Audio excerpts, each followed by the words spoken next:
are, what you do, and why it was important for you to serve on this panel. Jessica, we'll begin with you. Yeah, thanks, Carrie. Or I'm sorry, thanks, Lisa.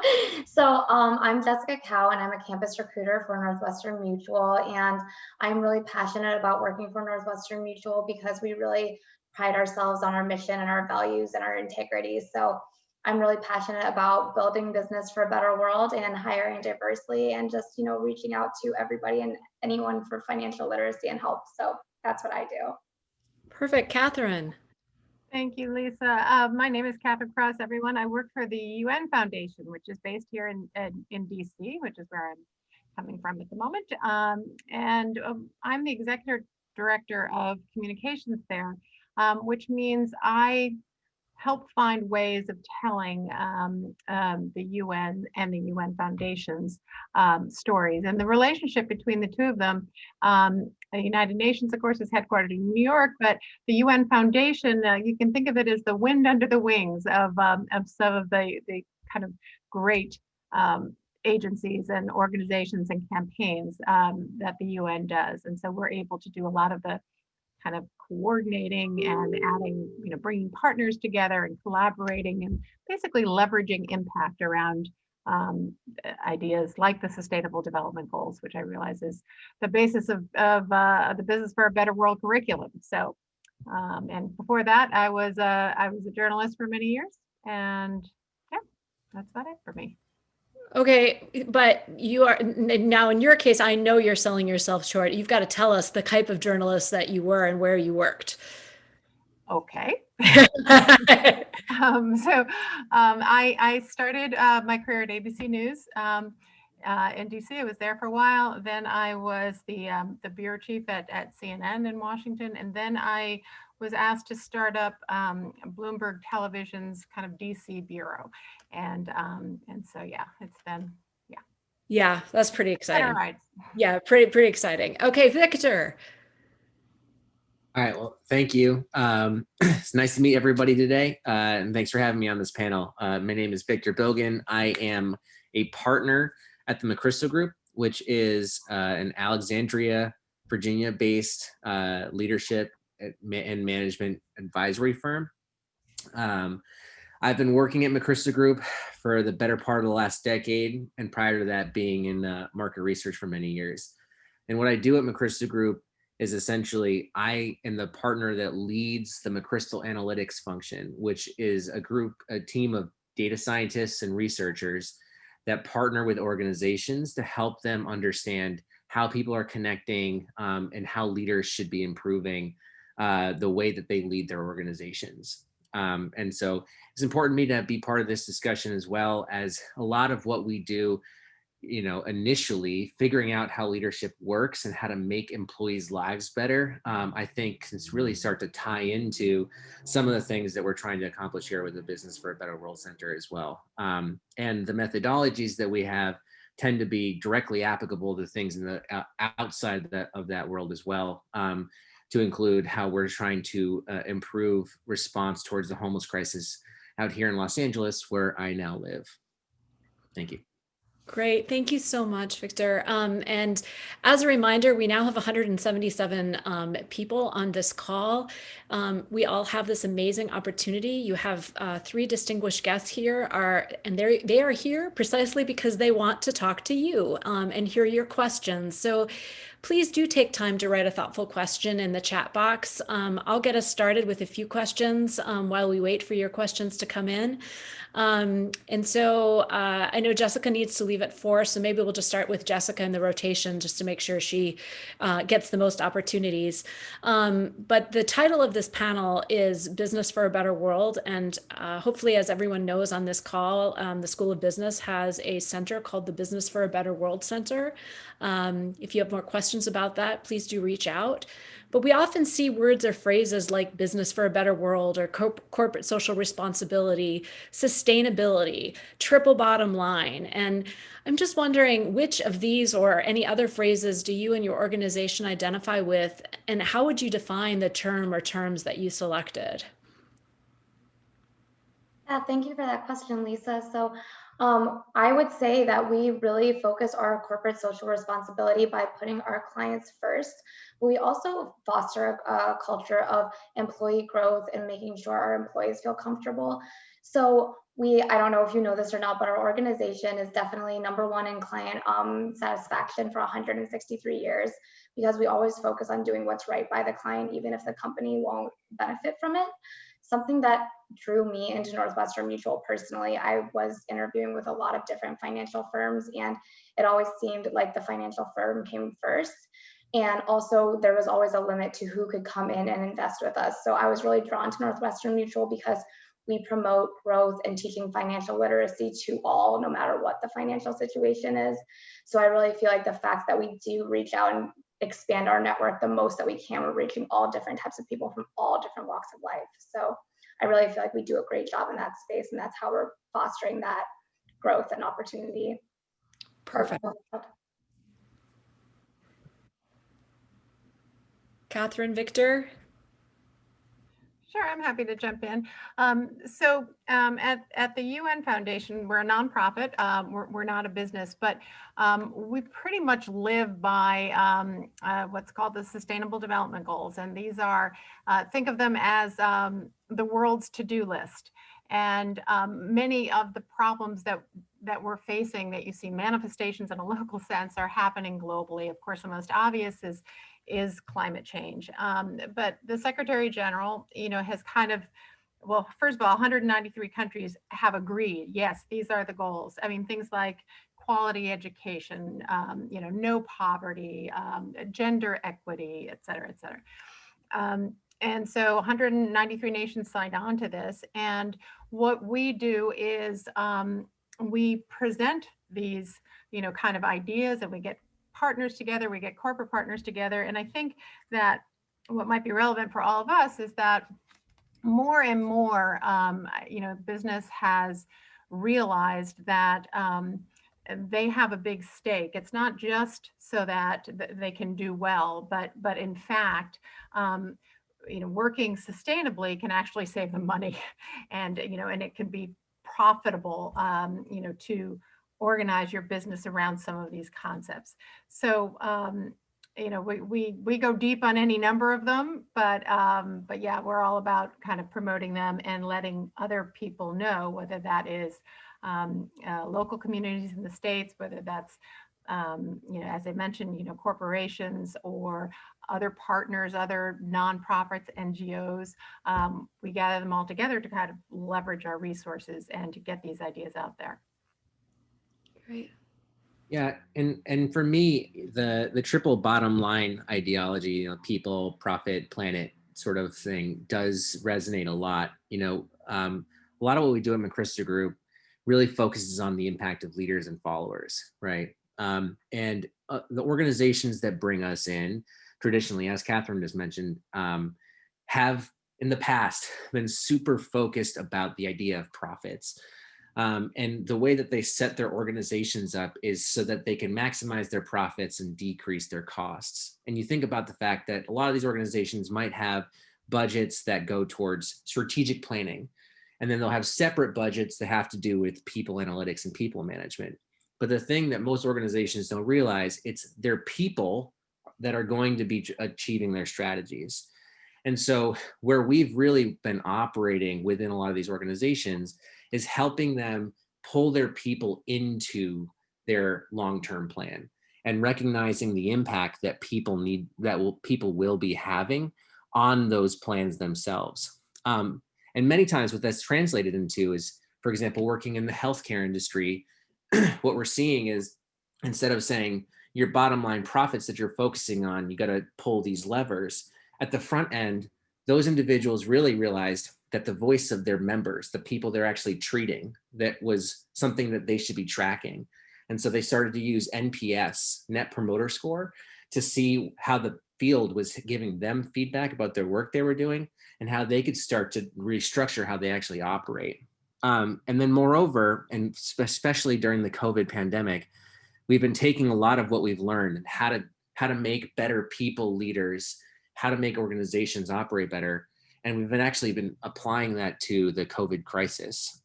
There's been a number of news releases, so it's no secret that we've been working with the city of Boston, state of Missouri, to actually help them with these methods to help respond to the COVID crisis. So it's been really rewarding to be in a consulting firm, but actually feel as though I'm helping people out in the same way.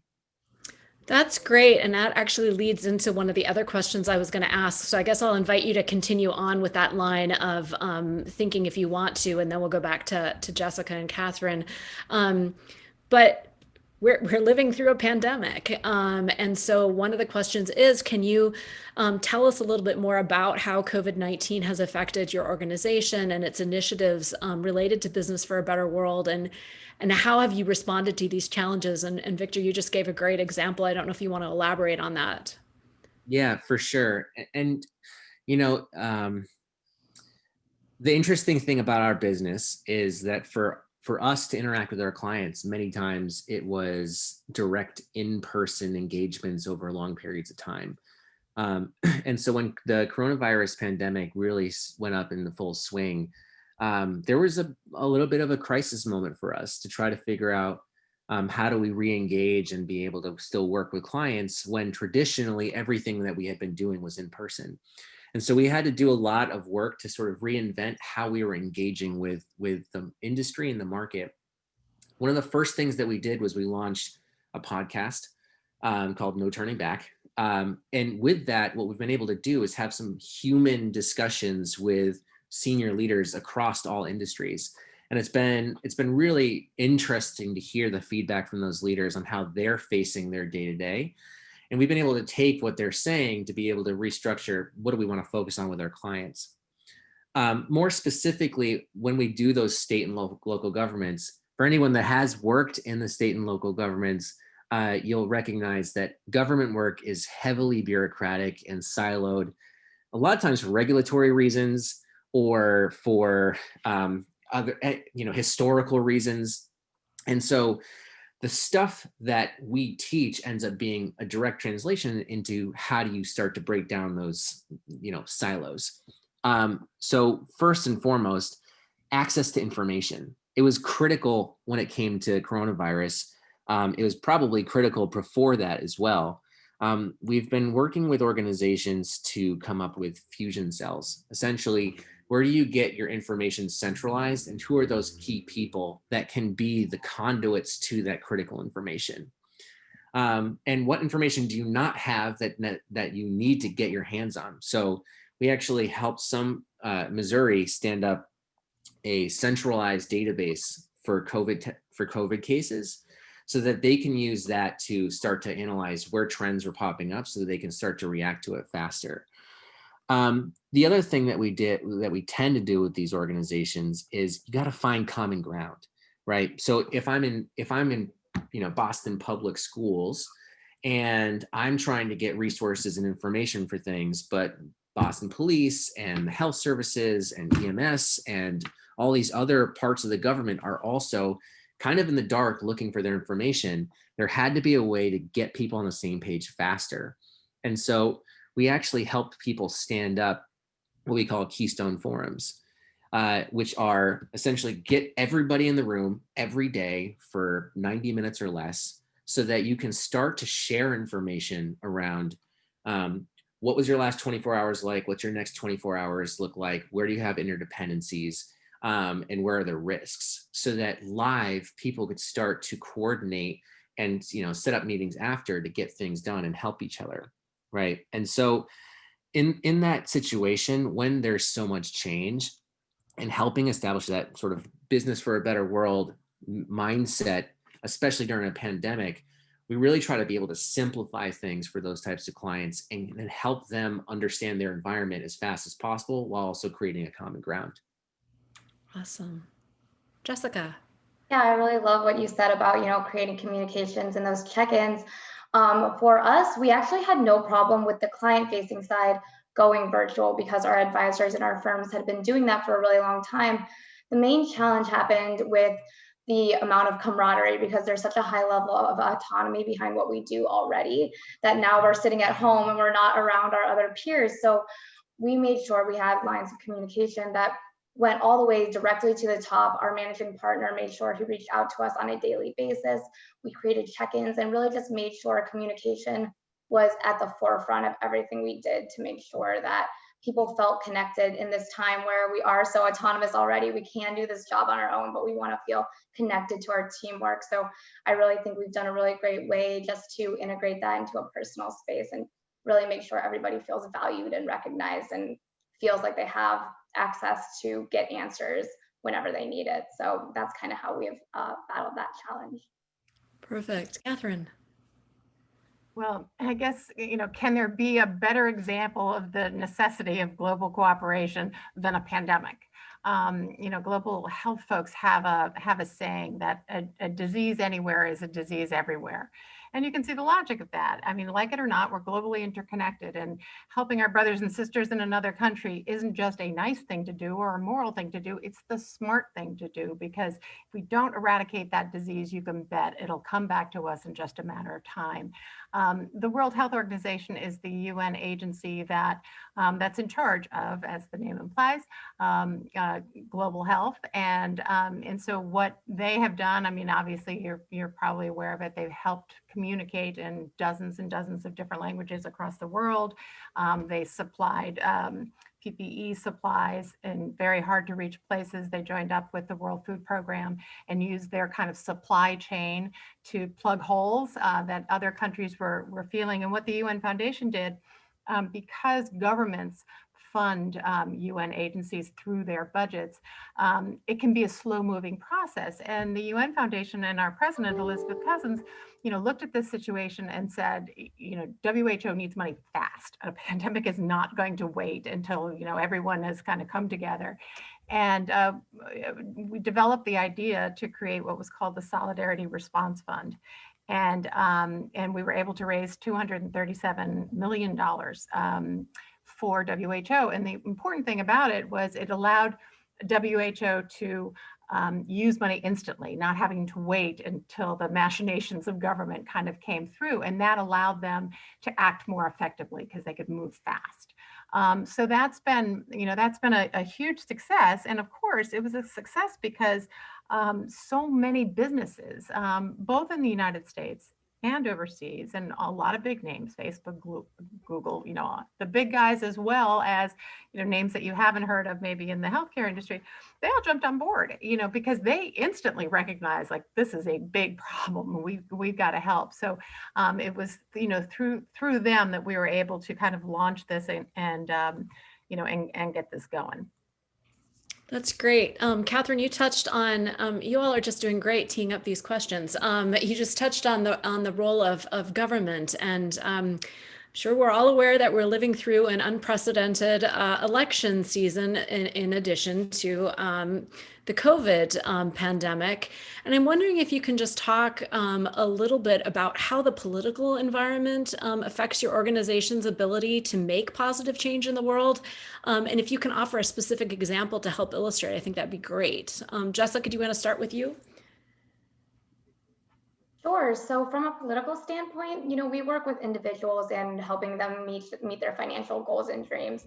So that can have a lot of effects, like, tax diversification, things of that nature. But really, we fund our organization with a lot of continuing education to know how to combat those hurdles when things change and when, things go a different way. But in terms of a large scale with the political sense of corporate social responsibility, we really focus on making sure that even no matter what the political climate is, that we make sure that we're providing resources and making sure that we're hiring diversely and just ensuring that we do the best we can be no matter what this current situation is going on. So that's kind of how we combat that, but we're working at a very individual level, so it doesn't affect at the corporate level as much. Great. Victor. Sorry, I got on mute. It's a little bit of a tougher question on our end. We do work with government, as I've talked about, Boston, Missouri, etc. But from a corporate standpoint, we tend to not engage too much with political discussion. as we recognize the diversity of opinion there. I will give you this thought though, in that as it pertains to the current political environment, our leaders in our organization have been very respectful of the fact that there's two sides that have very different opinions in this country, and it has a pretty large impact on at this point just civil discourse and discussion. And it was an interesting discussion we had during one of our Keystone forums. There was a few things we did. The first was we really enforced the importance of voting. We had that discussion as a company, and we sponsored that discussion across the entire organization and really enforced it so that people could have a voice and be part of the process. We clearly have leaders that have different political views, and they're smart about how they discuss it. But one of the interesting things that came out of it was sort of trying to find common ground. And that was sort of the whole ideology of what we try to teach as well, is the more that people focus on like polarizing ideologies without having to have that common ground, the harder it is to ever truly work together. So that has been the largest focus for us, is to be able to not identify where we're different, but how our differences can be supportive of a common goal. Great, thank you. Catherine. Sure. Well, as I mentioned before, we're a nonpartisan organization. So we are, equally dedicated to working with folks on both sides of the aisle. And, the fact is that there are as many Republicans who believe in, a healthy foreign aid budget as there are, Democrats. And so, one of the things that we do as a kind of a matter of education is we help bring the staffs of our congressional leaders, we bring them into the field and we show them how the UN works on the ground, and we let them kick the tires and kind of see, because we want them to know how their tax dollars are being used. And the more, they could be as critical as they want, but what normally happens is, 9 times out of 10, people come away really impressed by what they see, on the ground. So I think it's an example of of soft power, basically, and and it's something that, like I said, both Republicans and Democrats realize is critical, because if America is not, America was part of the UN's founding. There's American DNA and in that building. And when we were founded 75 years ago, I think people forget how much of a strong hand the U.S. had in that. And so, basically what we're trying to do is make people aware of the value of foreign aid dollars and how it can accomplish, as both sides can tell you, how it can help accomplish national security goals, in an unusual, what might strike someone as an unusual way. I think it was former Defense Secretary Jim Mattis who said that, if you don't fund diplomacy, and I can extend that to say, a lot of these aid programs, you're going to have to buy me more bullets. And so some of the biggest supporters of of foreign aid dollars overseas, US dollars, are in fact the military, because they've seen these things up close. Great, thank you, Jessica. I think I'm going to throw one more your way to start. I think you have time to answer one more, and then we'll pass it back around. A question from the students, a student who identifies as a woman of color, and she talks about with mobility in a company or a nonprofit is especially important to her. And could you maybe describe the mobility within your place of work and how it combats glass walls, glass ceilings, all of that stuff? Absolutely. That's actually one of the biggest reasons I love working for my company. Our DC office is 75% women, mostly in leadership. So I have a very clear path towards leadership. I really love the fostering nature of this organization. But I really believe that we foster this through putting a lot into young people, fostering young development, young leadership. One of the things I always really like to say is there's a difference between being a leader and being a leader worth following. I truly believe that I have mentors. I'm mentoring people right now, and I try to develop my leadership skill set to become a leader worth following as well. So I think that that's wonderful. And just getting into a company where you can really sense that and feel that you are supported and nurtured is very important. I know there are other companies that are out there that are like us as well. So that to me was number one. Awesome. And thank you so much for participating with us. Thank you for having me. Nice to meet you guys. Great. Victor, Catherine, how would you answer that question about mobility in the workplace, diversity issues? So interestingly enough, one of the ways that I might jump into that is we partner many times with organizations. One of the things that my team does is we actually we use survey analytics to help organizations understand how the organization actually operates, right? And one of the things that we do is it's called our organizational network analysis, and in that we actually have people talk about like who they go to as key sources of information, and we can tie that back to how the teams are working and how the organization is actually performing. And for some of those organizations, we have then taken that data and cut it by diversity analytics, whether it's people of color or gender or age or anything like that, to be able to start to understand how people actually work together and what could we learn from it, right? And what we have found is that in some organizations, there have been large pushes to bring in more diverse groups of employees and have them work towards, working up in the organization, having critical roles. But there's some challenges in that it's not just diversity, but it's also inclusion. That's why that's usually diversity and inclusion is how they refer to it. In some organizations, there's sort of an assimilation effect that will actually mute the ability for those diverse populations to have diverse impacts on the organization. And so what we found is that just having that diverse population in your organization doesn't necessarily translate into some of the change and innovation that people are expecting, doesn't necessarily translate into the opportunity for certain individuals. And really what we've been working for is that there has to be mentorship programs, there has to be new opportunities for people to kind of see themselves in those next layers for those opportunities to really shine for organizations. And I think the thing that's very promising is that I'm going to say a majority of the organizations that I've been working with over the past 10 years have had these initiatives front and center. So I think that the conversation is changing, and I think that it's really promising to see a bright future for companies like that. Yeah, I have to, my favorite saying about diversity and inclusion is diversity is being asked to the party and inclusion is being asked to dance.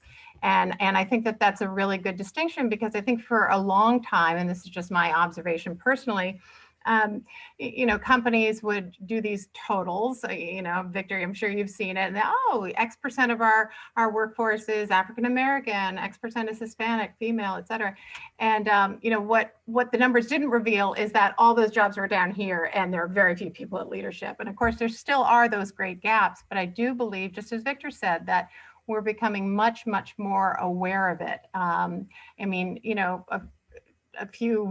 Last year, if someone said DEI, meaning diversity, equity, and inclusion, I don't think that anyone would know what they were talking about. And now it's, very much on the lips of most people in leadership, at least that I come in contact with. So, there's a long way to go. Any kind of societal change, you just have to kind of relearn certain things over and over again. But using your voice, as a woman of color, kind of raising these issues in, in the appropriate form and being honest, in terms of what you're seeing, gathering others as well, there is a great benefit to companies in getting a diversity of voices. Sorry, I was on mute, so I forgot about that. Start with you again, Catherine. We'll just kind of alternate back and forth. How would you say that your organization, this is from student, helps in workforce development, specifically with new hires and partnerships with educational institutions such as George Mason? It's funny. When the whole Black Lives Matter, the protests, came up, it really struck a nerve within the UN Foundation, and we had a whole bunch of meetings, and it stirred up, I think, in a really good way, ways that we as an organization might have been, kind of not doing as well as we could have. And so there was a great kind of light bulb moment, I think, collectively. It's funny that you mentioned the intern program, because it's my particular pet peeve, mostly because when I was growing up, I couldn't afford, my parents couldn't afford to host me in Washington for for a summer. I had to, do whatever I was doing to earn enough money to pay for my food. And, when I went back to college. And so I've always been particularly sensitive about, unpaid internships. And I could tell you that we still haven't cracked that nut. And it's something that I started working on with a small group, just saying, okay, maybe we can't fund everything right away, but maybe we can fund a small percentage of these, as we go on, or maybe we can figure out a way to bring, connect interns with housing. And so it's if there are great models out there, I would love to hear them, because I've had a whole bunch of conversations. But I know it's a great interest at the foundation to be able to make our internships more inclusive across the board, and that includes to people like I might have been that couldn't afford them otherwise. Before you answer, Victor, I just want to say for the students on the call, you should be aware that we have a program that we just started this past summer. It's between the business school's career services, who are hosting this event today, and our Business for a Better World Center, which we just launched. But we have a program for summer internships right now. Hopefully, if we get more funding, we can expand that.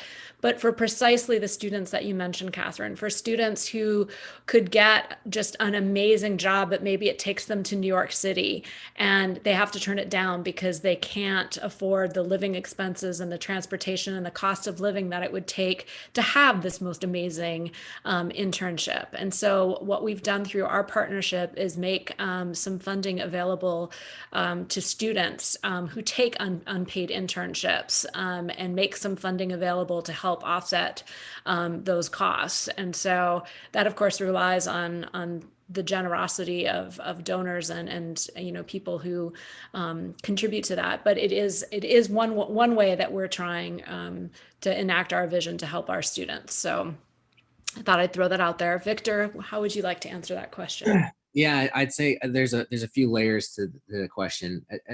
As a direct response to some of the things like internships, the Christian Group has historically offered paid internships for especially local and northeastern schools, and that has been essentially a feeder to our entry-level positions at the firm. We found that those internships would center around focusing on leadership. So we do a number of activities. There, a lot of times we'll take a trip down to Gettysburg and learn about the leadership of the Gettysburg battle.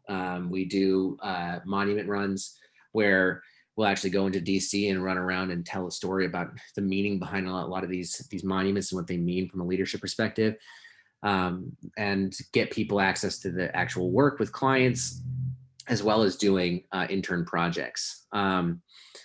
The other thing that we've done is, at least for my team, we have held things like data hacks, where we actually have students come into the office and we get them access to all of the data we have from our clients and give them an opportunity to tell stories with that data. And while it hasn't been necessarily just one school, I will say that GMU has been a big was a big proponent of that last year. So, but moreover, as we think about development, our organization has a framework called Team of Teams, which is essentially, if you think about a small team, there's something really special that happens there, but how do you make that feeling of team happen across an organization, right? And part of that really has to be the relationships piece. And so there are a number of things that we think about when we think about development, to include obviously on-job training. That's easy, but there's other things like we do something called the McChrystal Group Leadership Venture. We actually do 4 of those a year, where cohorts of people within the McChrystal Group, from the top of the organization to the bottom, will go out to a remote location. So last year I was part of one. I led one out in Yosemite, and we spend a weekend out in Yosemite, and we actually go hiking. We do exercises to learn about leadership and agility, adaptability, all that kind of stuff. But it's really a team building thing. The other thing that we'll do is we do rotational programs. And this is something that a lot of other organizations do as well, but it's critical in that I don't think that most people going into the organization know exactly what their job is going to be, or if it's what they truly want. But they're going to spend so much time trying to learn what they're doing that they may not see the rest of the organization or really make those connections outside of their team until a year in or 2 years in. And so rotational programs are really effective in having a person actually live and breathe in one team and then move to the next team. So they actually start to have that connectivity and really start to grow a network much faster.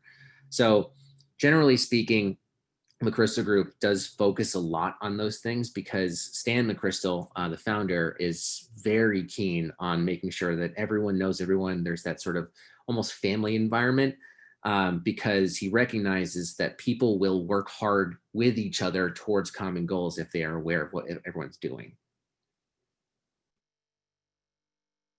Great. So some of the students on this call right now are part of our probably taking or have taken our Business Foundations course, 100 Business and Society.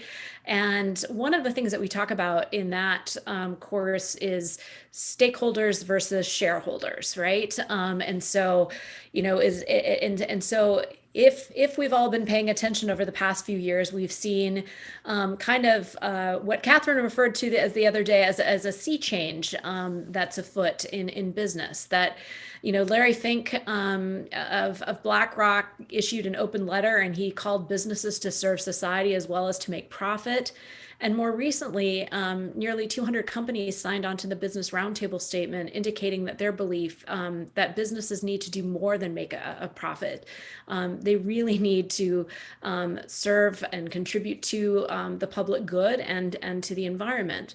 So I'm kind of wondering why you think it's important for companies, or why does your organization think it's important for companies to seek profit and also to contribute to public and environmental good? Like, do you see a trade-off there? Like, do you have to choose between profit and service, or just play around with that and talk a little bit about that? That would be great.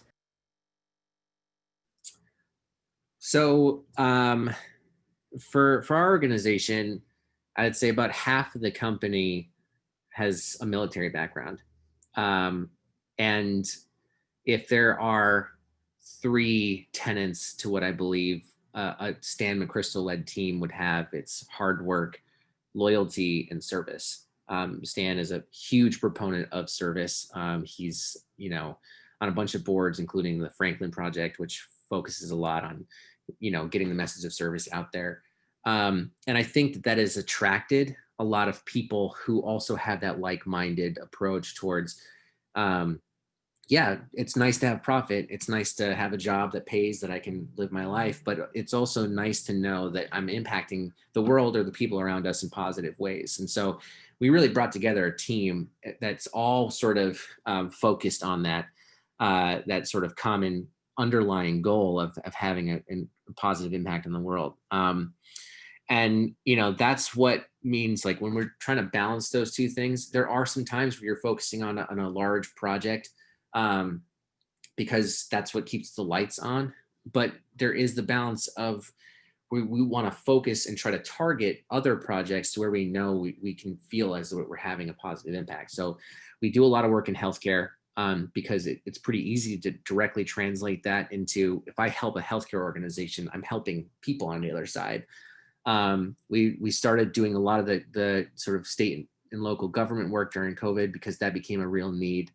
And we've worked with organizations like United Way as well, where in those cases, we're just sort of, all of us are sort of like, let us help, right? So I think it's really about the fact that we brought in a team of individuals who all either have service in their background and want to continue serving, or are interested in having that service impact. It was sort of part of the almost the interview process to make sure that you kind of fit into that culture.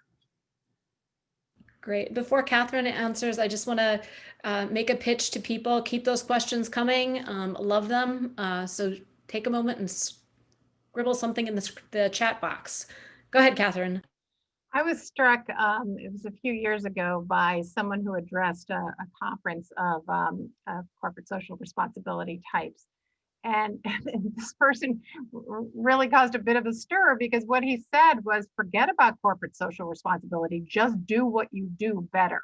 And so in some ways he was, this was before Larry Fink's statement. This was before the stakeholder shareholder thing, because I think people are becoming aware of the disconnect that, the company will have, and this is just mostly my observations, but a company will have a motto that says we do this, but if they're doing this and they're polluting, it's dissonant. And I think consumers, and that's one of the big changes that we're seeing, is consumers are demanding kind of responsible corporate behavior. And for those econ students among us, it's the tragedy of the commons, kind of thing. I mean, now, given climate change, the bills are coming due. And we're realizing that, polluting that river, prevents, all sorts of things and impacts other people. It's, it's, the fumes that you put in the air, these things that before seemed so kind of open-ended and plentiful are in fact, we're realizing the hard way, kind of finite resources. So I think, and as a way to distinguish companies in the market, each other in the marketplace, I mean, you now have, if you take I don't know, Burger King or McDonald's or something, I mean, pretty much their prices are going to be very similar. It's very hard for them at this point to kind of differentiate. But one of the ways they're doing that is trying to do better. And, I don't actually have a specific example about a hamburger chain necessarily, but, consumers who have a choice, if I have a chance of, buying something from this company or this company, and this company I realize is really making a much bigger social impact, well, I know where I'm going to put my dollars. That's how I'm going to vote. And so I think, there is, just as you said, Lisa, there's a sea change going on. And I think, my observation is corporations are kind of waking up to that. I also found it interesting that, one of the supporters, in terms of the World Health Organization, the Chamber of Commerce has put out, a statement in support of the U.S. staying within the World Health Organization.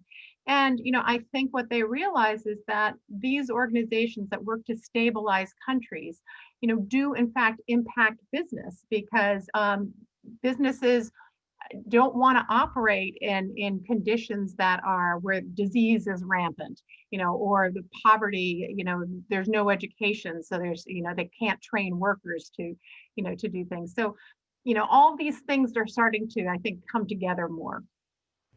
Great. So we have a couple of questions from students around seeking internships and finding job security, in particular in the COVID environment. If you could talk a little bit about the job security and what that's like in your organization, that would be great. And then if you have any advice for students who are looking for employment during this time about how they can best present themselves, that would be terrific. I'm going to guess my answer might be easier since I'm only 100 people, Catherine. Obviously, during COVID, when we've been dealing with a lot of our clients, there's been on our client side, there's been a lot of churn in specific industries, right? And I think from what we're seeing, a lot of times those industries in some ways will bounce back in different ways. And I think that upswing, hopefully, as we look very intently at the next few months to make sure that the country starts to make the right steps. I think, you know, there's going to be that bounce back, and there's going to be that calling for more people to get back into the workforce. At McChrysler Group specifically, we actually weathered the storm fairly well. Um, and the reason that we did that was we're small, so we were able to make some pretty agile decisions. So when March hit, we were able to very quickly take an understanding of what our business was going to look like and where things were going to go. And we recognized there was some risk. And so we had to have planning sessions to make sure like we understood whether or not we could keep everybody on. And the leadership was very open about, you know, there are some risks here. We don't want to lose people, but we're going to keep you in line. Which I think the reason I mention that is because you can see online other organizations that sort of just let people go without giving them that context. And I really appreciate that. So, and really what ended up happening was the PPE loan came in and the organization was able to adjust and keep people on. We did slow down some of the incoming hiring that we had planned, but I believe that will pick up as well. My advice is, from what we're seeing, is just stay, like, first and foremost, stay abreast of these industries that are getting hit. See how they're bouncing back, and keep your eyes on those. I think manage your networks. I'll be perfectly honest. I have applied to jobs, but none of the jobs that I've had I applied for. The jobs that I've gotten were because a friend or someone in my network recommended that I go check it out. You know, when interestingly enough, when I was going in to grad school, I went into grad school because I wanted to write a paper. Not because I knew exactly what I wanted to do, but I knew that I wanted to be able to apply analytics towards an idea that I had. And then when I finished my master's, I maybe applied to 75 different jobs. And in that process, I had someone that I helped out in school when he was getting his PhD. I helped him out with his dissertation, and he recommended an opportunity for me at the job that he was at. And that was the job that I got. And I didn't even know that market research would have been interesting to me. And then when I was at market research, I applied to a number of other jobs because I was ready to move on to something else. And someone else in my network popped up saying, hey, McChrysler Group is trying to create this data analytics process. And I think you should come help, right? And I'm not saying that that's how it works for everybody. But I am saying that, you know, being kind, helpful, managing your network, maintaining a critical network is probably going to be one of your biggest utilities moving forward. And I actually think things like LinkedIn are starting to really gain in credibility in that as well. You know, really maintaining those relationships, because you don't know what's going to pop up in there. I think that's really what I've been seeing, is at least a reflection from my perspective. Catherine. Yeah, well, we're not a kind of a typical business, you know, in the way that Victor is describing. So, you know, I can say that, you know, we haven't changed our staffing levels at all. You know, really, we've just been kind of, you know, hanging in there. The entry point for most people is internships, and like I say, that's a work in process in terms of us trying to expand. We usually do have about, I think, in the different organizations throughout the UN Foundation, I'm going to guess, and I'm going to say there's probably about 30 or so interns in a typical season throughout the organization.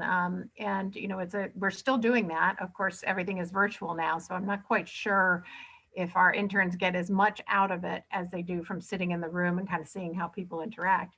But, you know, I would say, you know, my same advice, pandemic or non-pandemic, you know, if the job market is tight right now, use this time to sharpen your skills. I am a big proponent of being a strong writer. I don't care what field you go into. I don't think that that is prized enough, because that is going to be your first, the first impression that people have of you. And I can tell you honestly, in all of my various jobs over time, if I get a letter and there's a typo or a really clumsy, grammatically bad sentence, boom, there's just too many other people who can write well out there. So, these kinds of jobs, being able to communicate effectively is important. So, I mean, I don't have that much to add from what Victor said, but yeah, sharpen your skills. Put a big emphasis on writing. Make sure, proof that thing 1,000 times. There's so many tools out there. You can definitely, use them all. Get somebody that who's a, strong writer, to take a look at it and help you edit it, or, do what you have to do there.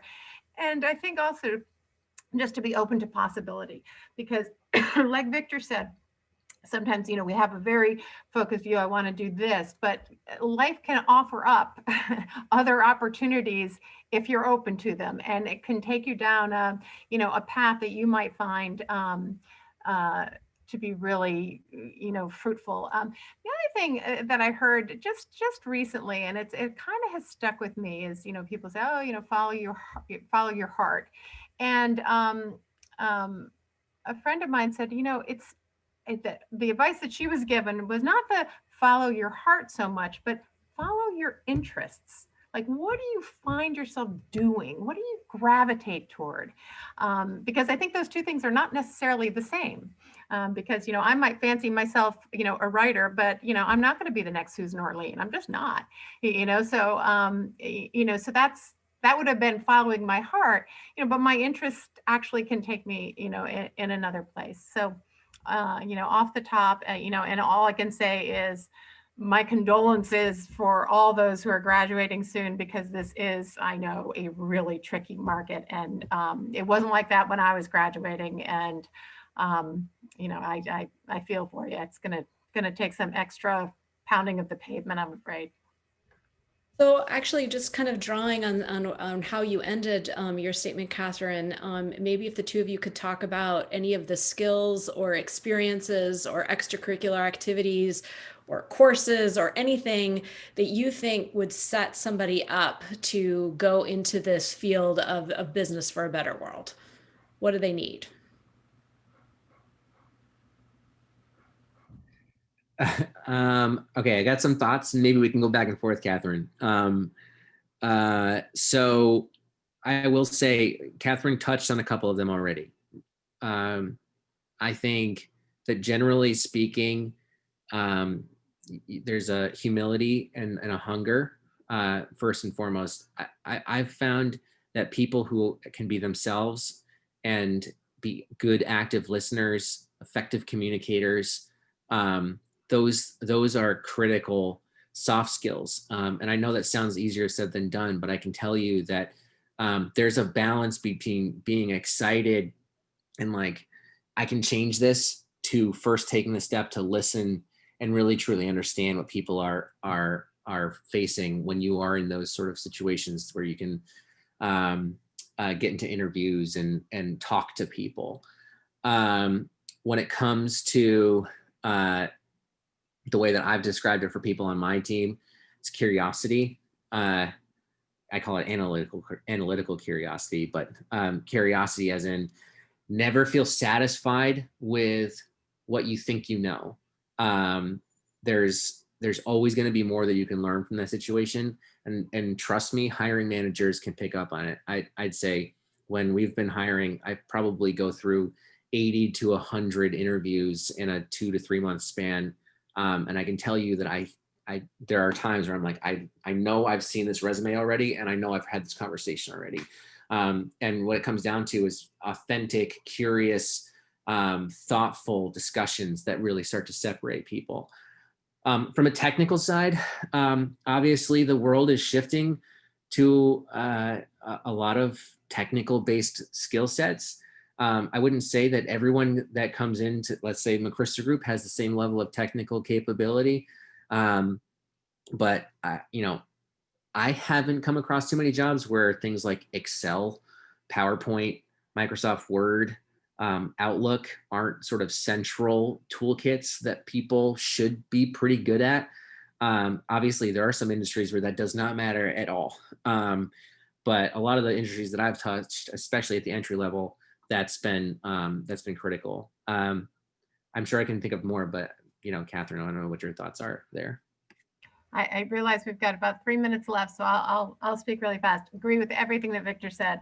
I also think that as much as many of us, I'm sure, like kind of type A's and want to do our best job possible, and probably got a healthy degree of competitiveness in us. The people that can really make a unit stick together are the ones who are willing to help the other guy, or gal, kind of give them hey, here's what I heard. And, I mean, those kind of people I find to be really valuable in, in kind of a group setting, especially if there's a lot of kind of group related, project work. So I would actually take someone who is maybe not as, technically skilled, but who is a quick learner. I assess them to be a quick learner, and who I suspect is going to really work well with the rest of the team.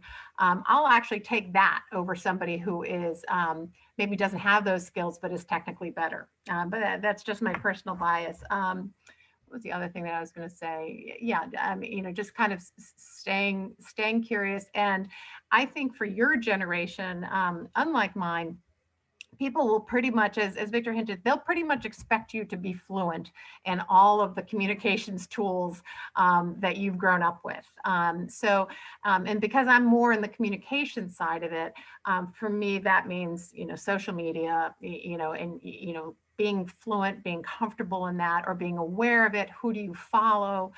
Who are you reading? That kind of stuff, showing that you've got kind of interests and you're curious and you're part of the world would be important to me. Great. I think we are out of time and we still have a few more questions. And so I apologize for not getting to all of them. But I do want to thank our Catherine Cross and Victor Bilgin for joining us today and taking your time to speak with us about an issue that seems more important now than ever, given the world that we're living in. And then I just want to draw attention to what our Associate Dean Carrie Willigan says, that the Career Services team is available to help you students with your job searches or your internships. And all you have to do is reach out to mycareer@gmu.edu. And they will be willing to help. I don't know, Carrie, Caleb, do you have any final thoughts that you want to share? We just want to thank everybody. This was a wonderful event, and I learned a lot, so I'm sure the students did too. So Catherine and Victor, thank you so very much for joining us this afternoon. And students, I want to thank Lisa Green-Pemple as well. She was a wonderful moderator, and we could not have done this event without you. Thank you, Lisa. Oh, thank you for inviting me. I mean, this is an issue that we care about. And again, this Business for a Better World Center students, we are working on courses and internships and minors and partnerships and programs. Some of you are part of our Impact Fellows, and some of you might be interns with us in the summer. There are just so many opportunities to take advantage of. And so if you have any questions about the center or any activities that we're doing, please feel free to reach out to me. I'm more than happy to connect you or help you in any way that I can. Thank you, everybody. Have a wonderful evening. Thank you very much. Thank you. All right. Bye-bye.